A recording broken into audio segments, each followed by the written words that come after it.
Hello hello! Je suis super heureuse de vous retrouver une nouvelle fois sur ma chaîne pour aujourd'hui un bilan couture. Donc ça va être le premier de deux bilans couture pour le mois de mars. Au mois de mars, j'ai eu beaucoup de temps pour coudre et plutôt que de vous présenter 10 pièces à la fin du mois, je préfère le diviser en deux, vous présenter déjà ce que j'ai cousu depuis début mars et comme ça sera un petit peu moins lourd au niveau de la vidéo. Donc comme toujours, pour ceux qui ne me connaissent pas et qui me découvrent aujourd'hui, moi c'est Cécile du Graouli Kikou. Vous me retrouvez sous le même pseudo sur Instagram. Et c'est parti pour ce premier bilan couture. Alors, on va commencer par ce que je porte. D'ailleurs, je vais le fermer. Je viens de voir que j'ai un bouton ouvert. Ce que je porte, c'est la blouse Époque. Donc la blouse Époque de Coraline Bijasson. C'est la blouse, c'est le patron de la blouse qu'elle a offert pour un concours sur Instagram à l'occasion de la sortie de ce patron. Donc ce patron, c'est une blouse qui se décline en beaucoup de versions. Je crois qu'elle a 18 versions sur ce patron. De premier abord, j'avais pas du tout aimé le patron. Les premières photos que j'avais vues, c'était avec un gros col, un énorme col victorien, très haut, très ample, j'avais pas du tout accroché. Une autre version, il y avait des basques où j'avais pas accroché du tout. Et finalement, je me suis lancé le défi de trouver une version, d'adapter ce patron dans une version qui pourrait me plaire. Donc j'ai décidé de faire la version sans les basques. Alors, il n'y a pas de basques, c'est une version toute simple. Avec un col Claudine que j'ai agrémenté d'un petit galon pour faire un petit peu plus romantique, pour faire ressortir surtout mon col. Comme j'avais beaucoup de motifs sur mon tissu, je me suis dit qu'avec un col avec une petite dentelle, ça allait le faire ressortir. Les manches sont bouffantes, aux 3/4, enfin même pas 3/4, c'est une longueur coude avec un bracelet de manche, une boutonnière. Moi j'ai mis des petits boutons tout simples que j'avais trouvé chez Amazon, je crois. Ce tissu vient je l'avais noté, de Mondial Tissu. Je l'avais acheté pendant les soldes. C'est une viscose de chez Mondial Tissu. Cette blouse est facile à coudre. Franchement, il n'y a pas de difficulté sur cette blouse. Si on suit bien les étapes du livret, il n'y a aucun souci. Le livret est très bien fait. J'ai vraiment pas trouvé que ce soit un patron difficile à coudre. Il est à la portée de tout le monde. Il faut juste bien suivre les étapes et ça se passe bien. Je suis ravie de cette version. C'est une blouse que je porterai parce que je suis très à l'aise dedans. Je la trouve très jolie. Et donc j'ai pu participer au petit concours qu'elle présentait sur les réseaux sociaux pour présenter ma version à moi de la blouse. J'ai pu découvrir qu'il y avait... que les couturières en fait se sont fait plaisir à trouver plein de versions sur cette blouse. C'est très intéressant. Je trouve ce genre de concours intéressant parce qu'on peut voir un petit peu que chacun met à sa sauce et c'est très sympa. Donc voilà pour cette blouse Époque. Donc c'est une blouse qui va du 34 au 48. J'ai utilisé 1,50 m de tissu pour la réaliser, malgré les manches bouffantes, mais elles sont courtes, donc ça prend pas beaucoup de tissu.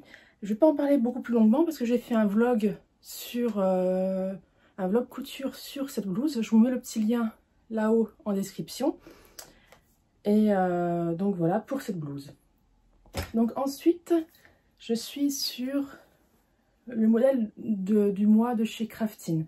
Je suis sur le cache-cœur Sakura de chez Craftine. Donc c'est un cache-cœur, c'est une box, hein, c'est la box de chez Craftine.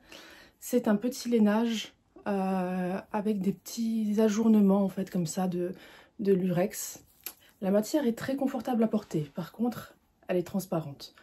Donc moi je le porte avec un petit caraco en dessous. Donc on a une grosse bande en bas pour faire le bas du vêtement. On a des grandes poignées aussi. Franchement ce modèle est vraiment joli, il est agréable à porter. Pour le printemps, je pense qu'il va être vraiment bien. La couleur vieux rose comme ça est très sympa. Je trouve qu'il revient à la mode, le vieux rose. Au niveau difficulté, il est très facile. J'ai fait les 3/4 du vêtement à la surjeteuse. Seule petite difficulté peut-être, ça va être cette petite parmenture en lainage. Le lainage, c'est quelque chose qui est un petit peu difficile à marquer au fer. Et du coup, pour faire cette mamanture, on est dit de faire un repli à 1 cm et de venir piquer en nervure devant. Donc c'est pas forcément le plus facile à faire sur ce type de tissu, mais avec un clapper, ça va très bien. Donc le modèle va du 34 au 42, moi au 48, pardon. Je l'ai taillé en 42, il me va très bien. J'ai rajouté 4 cm au corps. En fait, j'ai coupé mon patron au niveau intermédiaire ici, au niveau au-dessus de la taille. J'ai rajouté 4 cm. Parce que sur les réseaux sociaux, on nous disait que la blouse était très courte. Moi, j'aime pas trop quand c'est trop court, donc j'ai rajouté 4 cm et je suis vraiment bien contente. Les manches, j'ai pas raccourci. D'habitude, je raccourcis les manches. Là, je l'ai pas fait. Comme il y a des gros poignets, je me suis dit ça va être sympa d'avoir un peu de bouffant au-dessus du poignet. Donc, je l'ai pas raccourci au niveau des manches, mais au niveau du buste, 4 cm. Le seul défaut, j'allais dire les petits défauts de chez Craftine, moi j'utilise les patrons PDF et c'est dommage qu'il n'y ait pas de calque de taille sur leur patron. C'est le seul petit défaut que je trouve à leur patron. Et le livret explicatif, c'est avec des photos, donc c'est pas toujours aussi clair qu'avec des schémas, mais on s'en sort très bien quand même, quoi. Je suis ravie de cette pièce, je la porterai au printemps, donc c'est Sakura de chez Craftine.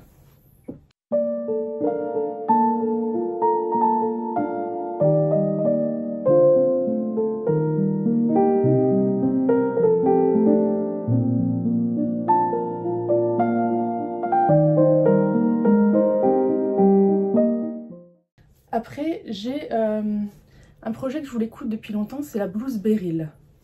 Donc la blouse Beryl, c'est une blouse qui se caractérise par une très grande patte polo, comme ça devant, avec des manches élastiquées très bouffantes, comme ça, avec un col, avec un petit froufrou dessus, des plis un petit peu partout, en fait, on a vraiment des plis partout.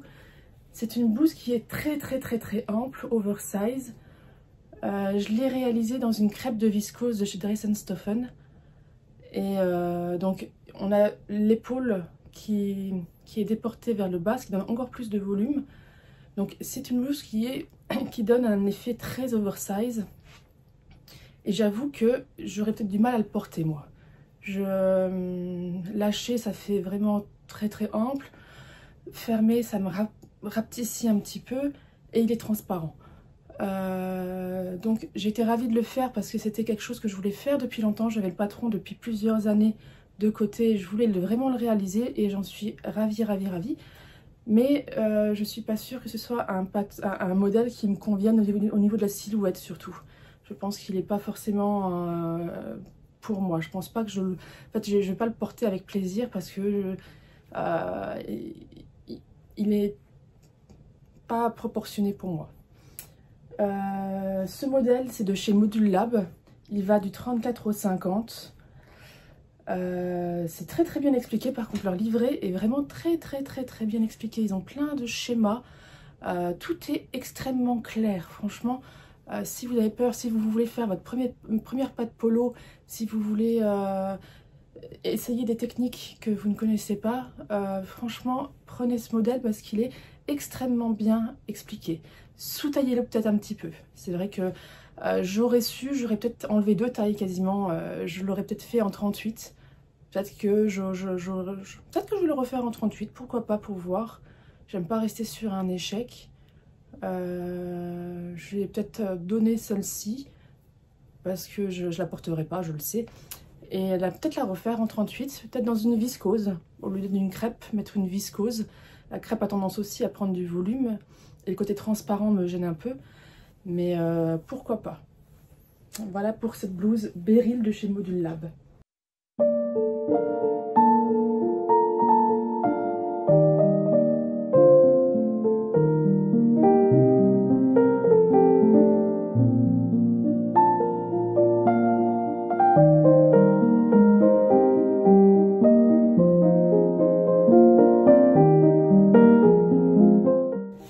Ensuite, j'ai cousu... Ah oui, alors ensuite, j'avais dans mon stock un petit lainage, un jersey structuré comme ça.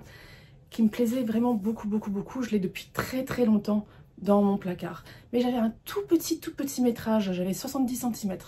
Donc je me suis dit, qu'est-ce que je vais faire avec ça? Et j'avais très envie de me faire en fait un petit col roulé sans manches pour mettre en dessous des vêtements. Par exemple, j'aime bien porter un gilet avec juste un petit haut en dessous. Donc je suis partie sur le modèle de chez Fibre Mood. Il s'appelle Hilda. C'est le Fibre Mood numéro 3, le spécial numéro 3. C'est le modèle qui est en couverture. Et donc j'ai pris ce patron, mais je n'ai pas mis les manches. Donc ce patron, il a un col roulé très sympa. Je l'ai entièrement fait à la surjeteuse. Je crois en 1 heure, il était coupé, cousu.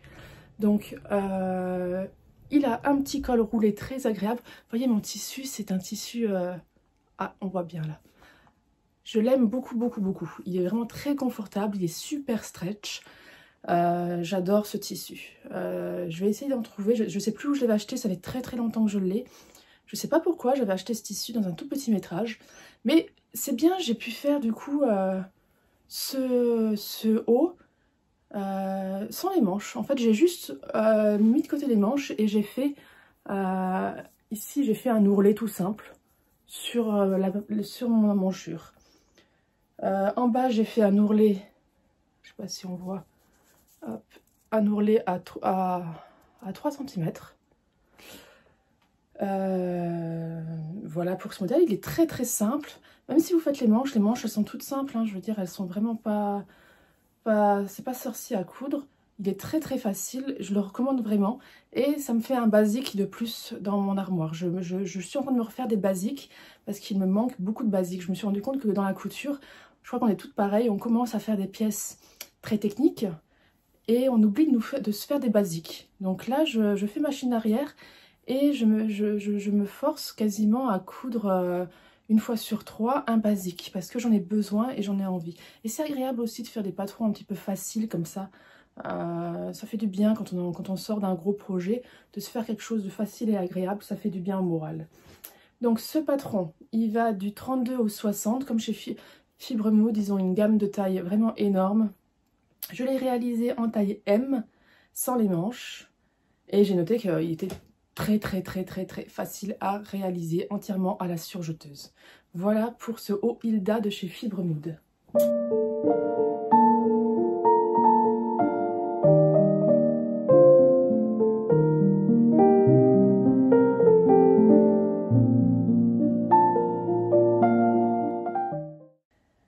Après, j'ai refait encore un basique à cause de Sakura, du cache-cœur Sakura. Je me suis dit, j'aimerais bien avoir un caraco, mais tout droit, tout basique.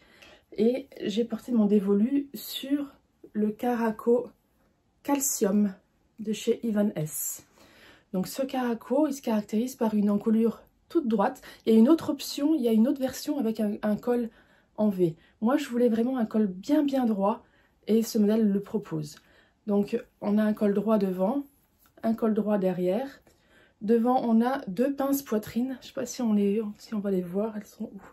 2 pinces poitrine qui montent en fait. Elles sont montantes. Elles viennent d'ici du côté et elles montent vers le côté de la poitrine. C'est très joli. Au niveau de l'intérieur, l'intérieur, on a une parmenture qui vient se poser au-dessus. Donc c'est bien, ça nous permet d'avoir vraiment une finition du haut très propre, puisque c'est ce que je cherchais, c'est un modèle qui va être visible, c'est pas un sous-vêtement, c'est vraiment quelque chose qui va être visible sous le vêtement. Les bretelles, elles sont super faciles à faire, elles sont super confortables. J'ai réalisé ce modèle dans une viscose de bambou que j'ai trouvée chez Tissurama. J'adore cette viscose, je la prends dans toutes les couleurs. C'est une viscose qui est très douce, qui se travaille très facilement. Enfin, elle glisse pas mal, mais elle est agréable à travailler, elle est vraiment confortable. Et à porter, c'est une merveille.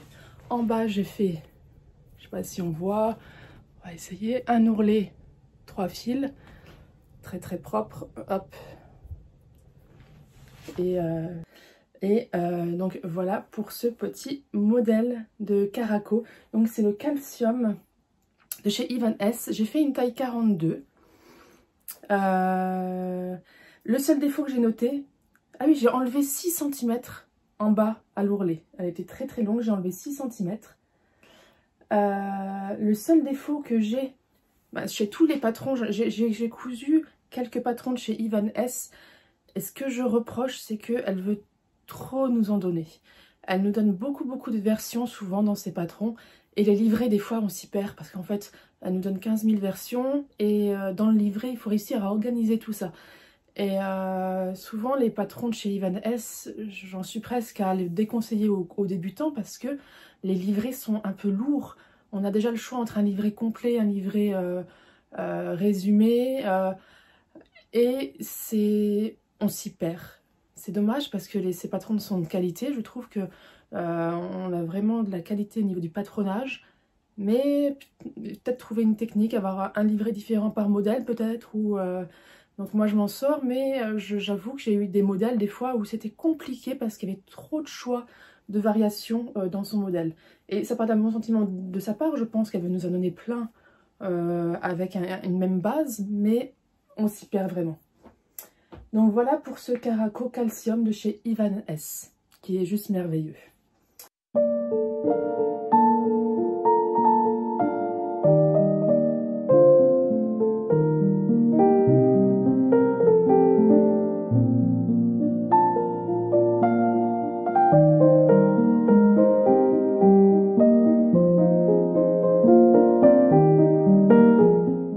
Ensuite, dans mon bilan projet, je vous avais montré que j'avais envie de me faire une marinière avec un tissu que j'avais en stock.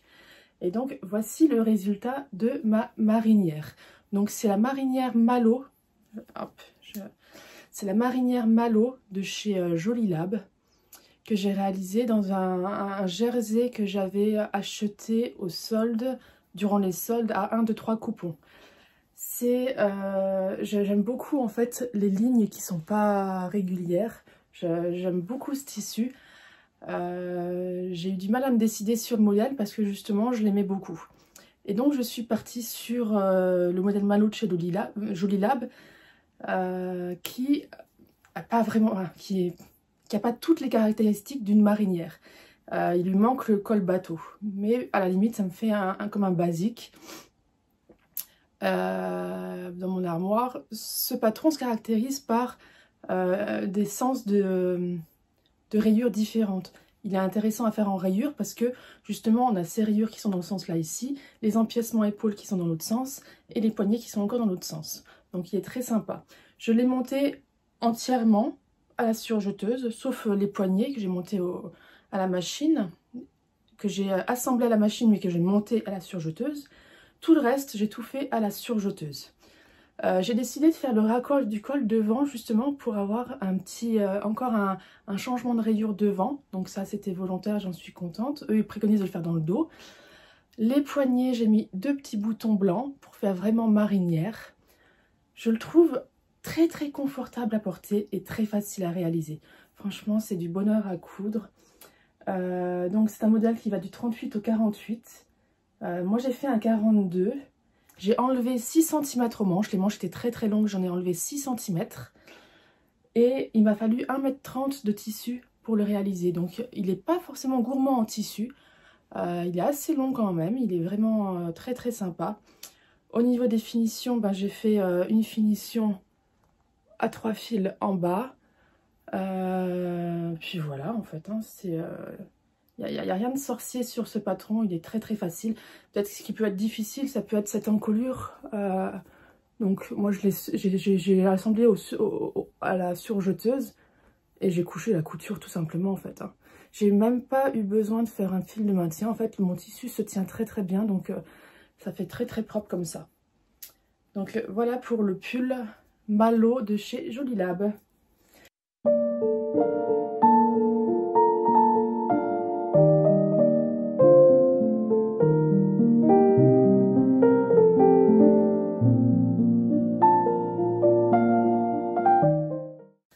Après, donc, je suis sur un projet, donc je vous avais parlé aussi dans mon bilan projet. Je voulais à tout prix me faire la blouse Nush de chez Bertina. Et donc j'avais un coupon de tissu de chez 1, 2, 3 tissus, une viscose, un petit peu années 50 comme ça. Et je suis super contente du résultat. Donc la blouse Nush de chez Bertina Paris, c'est une blouse avec beaucoup de fronces. On a des fronces ici devant, on a des fronces tout le long derrière, ce qui fait que le bas du vêtement est vraiment très ample. Mais le choix de la viscose était sûrement judicieux parce que ça fait pas non plus comme la Beryl avec la crêpe, ça fait pas beaucoup de volume. Je trouve que le tissu s'y prête très bien, il est vraiment sympa. Les manches, c'est des manches 3/4 où j'ai mis un petit bouton, hop, un petit bouton rond comme ça, nacré, que j'aime beaucoup. On a alors une boutonnière sur tout le devant, donc j'ai fait le rappel avec les petits boutons. Les boutonnières sont faites avec des brides. On a la petite bride et le bouton. Il y en a qui ont peur de faire les brides, mais je trouve que dans le livret, elle a très bien expliqué comment faire pour avoir des brides régulières. Les brides, il faut vraiment qu'elles soient régulières pour faire quelque chose de très joli. Et sur ce modèle, franchement, c'est très réussi. L'encolure, c'est un biais qui va courir sur toute l'encolure et qu'on va finir de coudre sur un lacet. Donc je trouve ça super joli. On peut le porter ouvert comme ça, mais comme on n'a pas de parmenture, on a juste une petite parmenture de boutonnage, ça va se voir, mais franchement je trouve pas ça moche en fait. Ou on peut le fermer et dans ce cas on aura comme une goutte ouverte devant avec après notre boutonnière. Je le trouve très sympa ce patron. Donc on a au niveau de la manche une patte indéchirable, ça peut être un petit point technique. Pour les débutants, c'est peut-être un petit truc technique. Les bracelets de manche sont simples à poser. Donc on a ces fameuses boutonnières avec des petites brides. On a une parmenture de dos ici. On a la technique du burrito pour venir fermer notre dos. On a deux parmentures, une en droit, une envers. Et donc on la monte à la façon du burrito. En bas, j'ai fait un ourlet double rentrée. Tout simple. Puis voilà, pour cette magnifique blouse. Donc cette blouse, c'est la Nush de Bertina Paris. Il existe une version robe aussi, une version robe midi et une version robe longue. Elle peut être sympa aussi, franchement, dans une viscose, je pense que ça peut être sympa comme tout. Donc c'est une viscose que j'ai achetée chez 1, 2, 3 coupons. Alors le défaut de cette viscose, j'en ai un petit peu bavé parce qu'elle s'effiloche énormément. J'ai rajouté beaucoup j'ai surjeté beaucoup de pièces qui ne devaient pas l'être à l'origine parce que je me suis dit au premier lavage ça va s'effilocher. Donc il y a beaucoup de choses que j'ai surfilées en plus de ce qui était prévu. Par exemple au niveau de mes poignées de manche, normalement on fait un rentré à 1 cm, on coud comme ça. Moi j'ai surfilé en plus parce que je me suis dit ça va être une catastrophe. Au premier lavage ça va vraiment s'effilocher. Et je le voyais au niveau du tissu, on le voit à certains endroits, je ne sais pas si vous voyez ici, hop. Ici, on a un petit trait blanc. Quand je piquais mes aiguilles, les fils avaient tendance à s'étirer. C'est une viscose fragile. Elle est très belle, mais elle est très fragile. Donc, je ne l'ai pas encore lavée. Je vais voir comment elle va vieillir avec le temps. Mais j'avoue que j'ai une petite appréhension quant à sa tenue dans le temps par rapport à la fragilité du tissu. J'ai pris toutes les précautions pour que ça tienne, mais on verra. Ce patron Nush, il va du 34 au 46. Les explications, elles sont beaucoup écrites et on a quelques photos. Donc des fois, j'ai dû pas mal réfléchir comment il voulait qu'on montre certains éléments parce que c'était beaucoup du texte et le texte est des fois moins explicite qu'un schéma. Peut-être que des schémas, je trouve que c'est quand même plus explicite de faire les tutos sous forme de schéma que sous forme de photo. Mais bon, ça c'est propre à chacun.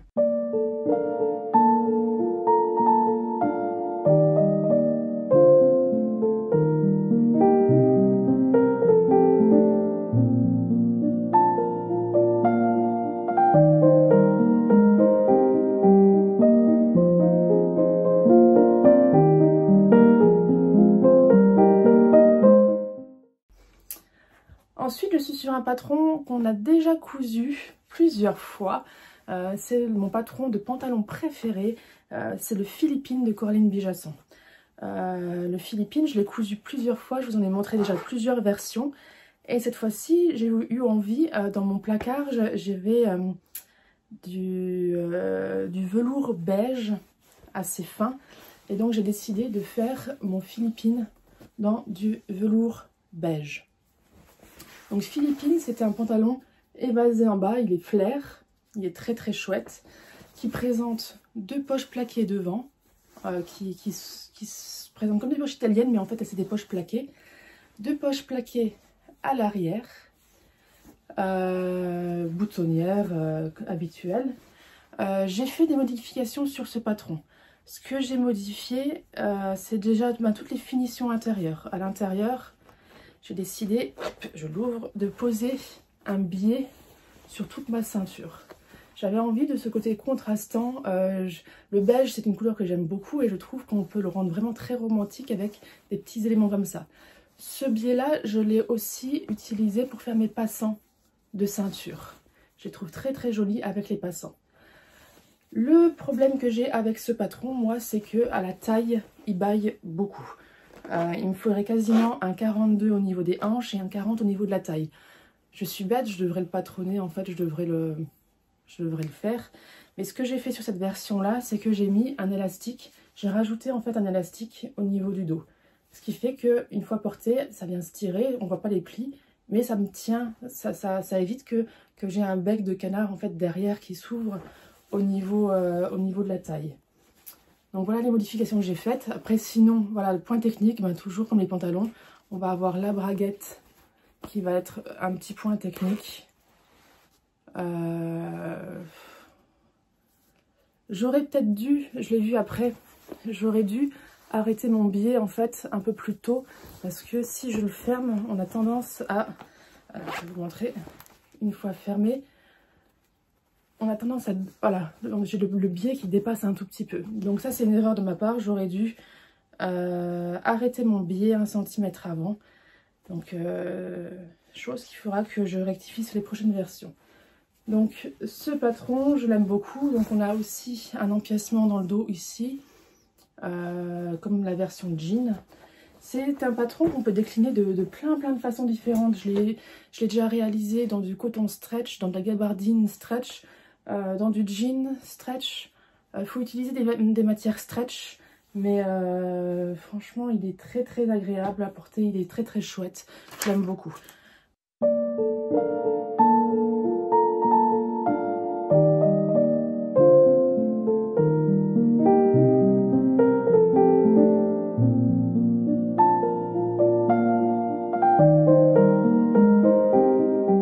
Et pour mon dernier patron, je suis sur un patron de chez Make My Lemonade. Je suis sur le patron Bianca. Donc Bianca, c'est une chemisette qui a la particularité d'avoir un col. En fait, c'est un faux col devant. On n'a pas d'ouverture devant. L'ouverture se fait par une goutte derrière. Avec un petit bouton ici. On a un petit bouton avec une bride. Donc ce patron est assez, j'allais dire, simple. On a derrière un empiècement ici, on a une couture ici, je ne sais pas si on la voit bien. Voilà, on a un petit empiècement dos. On a une petite poche devant. Moi j'ai mis un petit galon pour la faire ressortir un petit peu. Des manches pas courtes mais un petit peu au-dessus du coude. Ce petit col très très sympa. Il y a 2 pinces poitrine pour venir cintrer un petit peu la taille. Ce patron, je l'aime beaucoup. Petite erreur de ma part, j'aurais dû utiliser un tissu stretch. Moi, j'ai utilisé un coton à chemise qui est très rigide. Donc, il est très très portable. Hein. Franchement, je le porterai sans problème. Mais au niveau confort, j'aurais dû prendre un tissu avec un petit peu de stretch, ce qui aurait fait que il aurait été plus agréable à porter. Donc en bas, j'ai fait un ourlet double rentrée. Hop. On a un double rentrée en bas. Pareil sur les manches. On est sur du double rentrée. Hop. Que vous voyez. Petit truc technique peut-être. C'est même pas technique ici en fait. On a juste à faire un repli comme un double rentrée ici aussi pour la goutte. C'est un double rentrée qu'après on vient coudre avec notre bas du corps. Donc c'est même pas technique ça. Franchement ce patron est assez simple à faire. Je le recommande, il est facile pour une première chemise. Des fois on peut s'épargner du coup la boutonnière pour travailler les cols, ça peut être sympa. Donc voilà pour ce patron qui va du 34 au 46. Moi c'est un coton de chez Mondial Tissu que j'ai utilisé. Voilà, et j'avais noté que le tissu était peut-être un petit peu raide et que j'aurais dû prendre un tissu un peu élastique.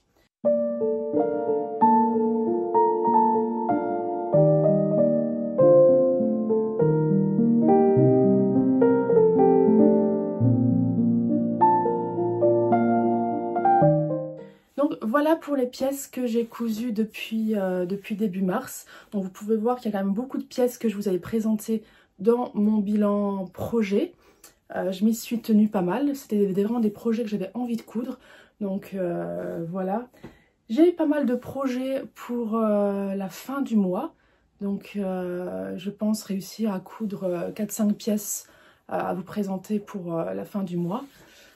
Et donc voilà, comme je vous l'ai dit, je reprends des basiques et je commence tout doucement la lingerie. Donc j'ai déjà réalisé quelques sous-vêtements, les essais sont plutôt concluants, je suis contente, j'y prends goût. Je ne sais pas encore si je vous présenterai les sous-vêtements dans les mêmes bilans que mes vêtements ou est-ce que je ferai 2 vidéos différentes, je ne sais pas. Je suis pas sûre que toutes les personnes qui cousent des vêtements sont intéressées par la lingerie. Je pense que je ne sais pas encore, donc je suis en train de réfléchir comment je vais vous présenter mes éléments de lingerie. Donc sur ce, je vais retourner à mes projets, à ma machine à coudre. Vu que le temps est un peu gris aujourd'hui, je vais en profiter pour coudre. Donc je vais aller continuer mes projets. Je vous souhaite de belles cousettes et une très très bonne journée à vous. Ciao ciao!